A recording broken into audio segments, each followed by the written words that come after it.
खूबसूरत शायरी भेण शमीम सूमरो जी ऐं आवाज़ आहे रुखसाना अली जो। ऐं खूबसूरत शायरी तव्हां सभिनी जे नाम। वया जिन जा टही झूपड़ा से ॾाढा थिया ॾुखिया आहिनि। वया जिन जा टही झूपड़ा से ॾाढा थिया ॾुखिया आहिनि। न पुछ अहसास मुंहिंजा केतिरो तिन लए लुछा आहिनि। नज़र पंहिंजी जे फेर यार बि तो में आ दीद सब जी। ए पालणहार धरतीअ ते पखी पखड़ा सभु बुखिया आहिनि। न जिन जो केरु आथत आ न जिन जो भरझलो कोई, उहे दर तुंहिंजे ॾे यार बि वाझाए रहिया आहिनि।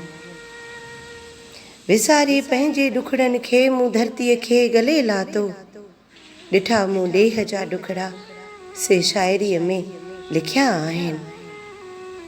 ॾुखनि जा ॾींहं जागे नेठि वेंदा मुंहिंजा ॾोथीअड़ा। ॾुखनि जा ॾींहं जागे नेठि वेंदा मुंहिंजा ॾोथीअड़ा। उमीदुनि जा शमीम ॾिया ॿारे रखिया आहिनि। ख़ूबसूरत एहसास हुआ भेण शमीम सूमरो जा ऐं आवाज़ हुयो रुखसाना अली जो।